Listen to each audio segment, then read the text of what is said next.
आज हम कंप्यूटर में चित्र के बारे में पढ़ेंगे। पिछली क्लास में हमने स्टाइल के बारे में पढ़ा था। चित्रों का उपयोग हम किसी भी डॉक्यूमेंट को बहुत अच्छे से समझने के लिए करते हैं। अगर हम चित्रों का उपयोग अपने दस्तावेज में करते हैं तो हमें चीज़ें ज़्यादा अच्छे से समझ में आ जाती हैं। चित्र होते क्या है? चित्र जिसे हम पिक्चर या इमेज बोलते हैं, डिजिटल छवि होते हैं जो 0 या 1 के सीमित सेट में छवि का प्रतिनिधित्व करते हैं। इस 0 या 1 के सीमित सेट को ही हम पिक्सल के रूप में जानते हैं। जैसे हम बोलते हैं कि ये इतने मेगापिक्सल है, या कोई सी भी टीवी या डिस्प्ले लेने जाते हैं तो बोला जाता है कि इसमें इतने पिक्सल्स की डिस्प्ले है। इस मतलब वो बताते हैं कि इसमें इमेज कितनी बड़ी और कितनी क्लियर आ सकती है। हम जो इमेज को अपने कंप्यूटर में संग्रहित करते हैं, मतलब सेव करते हैं, उसे विभिन्न प्रकार की ग्राफिक्स फाइलों में संग्रहित करते हैं। इमेज क्या हो सकती है? इमेज, चित्र या पिक्चर क्या होता है? कोई सी भी ड्राइंग हो सकती है, कोई सा भी चार्ट हो सकता है, कोई सा भी ग्राफ हो सकता है, कोई सी भी सिंगल पिक्चर वीडियो हो सकती है। ठीक है, किन किन फॉर्मेट में हम अपनी इमेज फाइल को सेव कर सकते हैं? तो जैसे .gif, .jpg, .jpeg, .png, .bmp इत्यादि। अब जो हमने फाइल एक्सटेंशन .gif क्या है? फाइल, इमेज फाइल का एक्सटेंशन है। .jpeg, .png, .bmp वगैरह इमेज फाइल के एक्सटेंशन है। इनके कभी कभी कॉम्पिटिटिव एग्जाम में फुल फॉर्म पूछ लिए जाते हैं, तो उनके बारे में भी हमने बताया है। .gif का फुल फॉर्म होता है ग्राफिक्स इंटरचेंज फॉर्मेट। .jpeg या .jpg का फुल फॉर्म होता है joint photographic expert group. .png का मतलब होता है पोर्टेबल नेटवर्क ग्राफिक्स। .bmp का मतलब होता है बिटमैप इमेज। ये बहुत ही BMP इमेज बहुत ज़्यादा हाई रिजोल्यूशन की पिक्चर सेव करने के लिए उपयोग किए जाते हैं। अभी हमने इमेज के बारे में पढ़ा, अब हम पढ़ेंगे हम अपने डॉक्यूमेंट में इमेज को कैसे इंसर्ट करते हैं। इमेज को इंसर्ट करने के 3 तरीके होते हैं। एक इंसर्ट मेन्यू के द्वारा, दूसरा ड्रैग एंड ड्रॉप ऑप्शन के द्वारा, तीसरा कॉपी और पेस्ट ऑप्शन के द्वारा। सबसे पहले हम चर्चा करेंगे इंसर्ट मेन्यू के द्वारा। मेन्यू बार में एक इंसर्ट मेन्यू दिया होता है, जिस पर हम क्लिक करके इंसर्ट ऑप्शन पर क्लिक करते हैं तो वहाँ पे ऑप्शन आते हैं इमेज, टेक्स्ट और 1-2 ऑप्शन और आते हैं। तो उसमें से हम इमेज पे क्लिक करेंगे। जैसे ही हम इमेज पे क्लिक करते हैं तो एक डायलॉग बॉक्स ओपन होगा। वहाँ से हमें उस लोकेशन पे जाना होता है जहाँ पे हमारी इमेज सेव है, और उस इमेज को सिलेक्ट करते हैं। और जैसे ही हम ओपन पे क्लिक करेंगे, हमारी इंसर्ट पे क्लिक करेंगे, हमारी इमेज हमारे डॉक्यूमेंट में इंसर्ट हो जाती है। इस तरीके से हम इंसर्ट मेन्यू का उपयोग करके अपनी इमेज को अपने डॉक्यूमेंट में इंसर्ट कर सकते हैं। दूसरा तरीका होता है ड्रैग एंड ड्रॉप ऑप्शन के द्वारा। ड्रैग एंड ड्रॉप, जैसा कि हम नाम से ही जानते हैं, ड्रैग मतलब खींचना, ड्रॉप मतलब छोड़ना। तो हमें अगर किसी इमेज को अपने डॉक्यूमेंट में इंसर्ट मेन्यू के द्वारा इंसर्ट नहीं करना है तो हम दूसरे तरीके ड्रैग एंड ड्रॉप पे जाते हैं। हम क्या करते हैं, उस लोकेशन पे जाते हैं जहाँ पे हमारी इमेज सेव होती है, और वहाँ से इमेज को माउस की हेल्प से ड्रैग करते हुए अपने उस सॉफ्टवेयर में लेके आते हैं जिसमें हमें इमेज को ड्रॉप करना होता है, और वहाँ लाकर माउस का क्लिक को हम छोड़ देते हैं। वैसे ही इमेज हमारी उस लोकेशन पे ड्रॉप हो जाती है और इमेज हमारी इंसर्ट हो जाती है। इस तरीके से, दूसरे तरीके से हम अपनी इमेज इंसर्ट कर सकते हैं। तीसरा तरीका होता है कॉपी और पेस्ट के द्वारा। कॉपी मतलब कि उसकी as it is duplicate copy बना लेना इमेज की।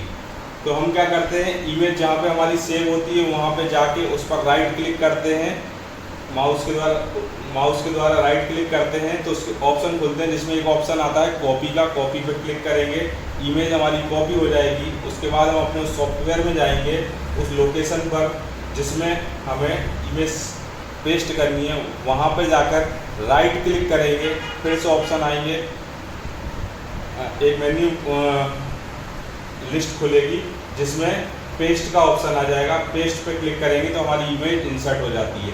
कॉपी और पेस्ट के लिए हमारे पास शॉर्टकट भी होते हैं। कॉपी के लिए एक शॉर्टकट होता है Ctrl+C और पेस्ट के लिए होता है Ctrl+V। अगर हम राइट क्लिक करके और मेन्यू लिस्ट में से सिलेक्ट नहीं करना चाहते हैं तो डायरेक्ट हम इमेज पे जाके Ctrl+C करेंगे, हमारी इमेज कॉपी हो जाएगी और अपने सॉफ्टवेयर में जहाँ पे हमें इमेज इंसर्ट करना है वहाँ जाके क्लिक करके Ctrl+V करेंगे तो हमारी इमेज वहाँ पे पेस्ट हो जाएगी। इस तरीके से हमारे पास तीन तरीके हैं जिसमें हम कंफर्टेबल हों, हम उस तरीके से इमेज को इंसर्ट कर सकते हैं।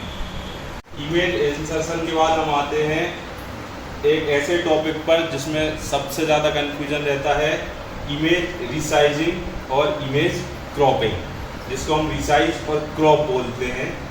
इसमें सबसे बड़ा संशय ये रहता है कि रिसाइज क्या होता है और क्रॉप क्या होता है। रिसाइज के बारे में हम बात करें, किसी इमेज या चित्र के आकार को अगर हम छोटा या बड़ा करते हैं तो ये रिसाइज के अंतर्गत आता है। मतलब कि अगर हमारे पास ये एक इमेज है जिसके अंतर्गत कोई एक डायग्राम बना है, ठीक है, इस इमेज को अगर हमने छोटे रूप में ऐसा कर दिया है, इसको हमने छोटा कर दिया या हमने इसको ये बड़ा कर दिया है, ये हमने इस इमेज की ये दोनों हमने क्या की है, रीसाइजिंग की है, क्योंकि इमेज एज इट इज है, केवल इनका जैसी ये थी वैसी ही है, केवल इनका साइज या तो छोटा कर दिया गया है या फिर बड़ा कर दिया गया है, पर इनका कोई सा भी हिस्सा इसमें से हटाया नहीं गया है। जबकि क्रॉप के बारे में हम अगर चर्चा करें, किसी इमेज या चित्र के अवांछनीय हिस्से को हटाना इमेज क्रॉपिंग कहलाती है। अर्थात कि अगर हमारी कोई एक इमेज है उसमें से कोई हिस्सा हमें ऐसा लगता है कि जो उसमें नहीं होना चाहिए तो हम उसको क्या करते हैं, हटा देते हैं। जैसे मान लीजिए कि यहाँ पे हमने अपनी इमेज यहाँ पे हमने अपनी इमेज का इतना हिस्सा क्रॉप कर दिया है। अगर हम चाहें तो अगर हमें लगता है कि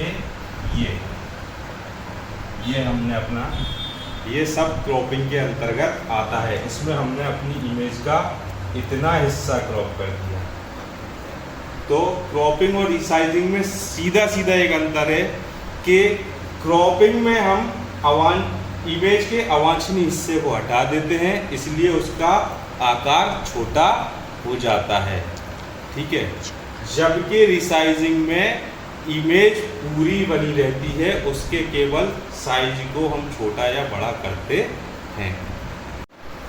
इमेज को हटाना, इमेज को हम तीन तरीके से हटा सकते हैं।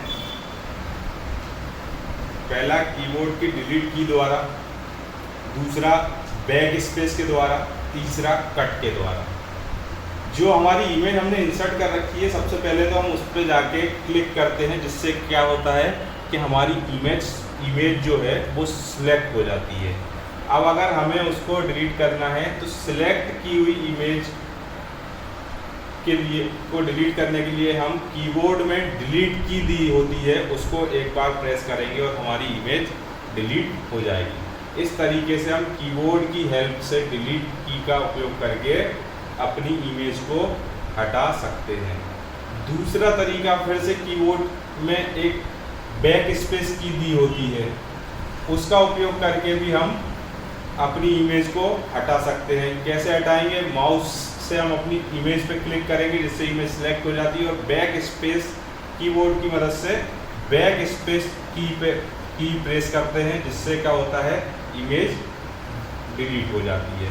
उसके अलावा एक तीसरा तरीका होता है, माउस की हेल्प से हम क्या करते हैं, इमेज को पहले सिलेक्ट करते हैं, राइट क्लिक करते हैं तो एक ऑप्शन आता है, एक मेन्यू लिस्ट खुलती है जिसमें एक ऑप्शन आता है कट का। उसके द्वारा हम क्या करते हैं, अपनी इमेज को हटा सकते हैं। अगर हम कट माउस का उपयोग किए बिना करना चाहते हैं, मतलब मेन्यू लिस्ट से सिलेक्ट किए बिना करना चाहते हैं, तो केवल हमें इमेज सिलेक्ट करना होती है। उसके बाद एक शॉर्टकट होता है कट करने के लिए जिसको हम बोलते हैं Ctrl+X। तो हम जैसे ही Ctrl+X करेंगे हमारी इमेज हमारे डॉक्यूमेंट में से हट जाएगी। आज के लिए इतना ही, धन्यवाद। यदि आपको ये वीडियो पसंद आया है तो इसे लाइक करें, इस पर ज़्यादा से ज़्यादा कमेंट करें और इसे ज़्यादा से ज़्यादा शेयर करें। और अगर हमारे द्वारा दी जा रही जानकारी आपको उपयोगी लग रही है तो हमारे चैनल को ज़रूर सब्सक्राइब करें। इस वीडियो को देखने के लिए थैंक यू।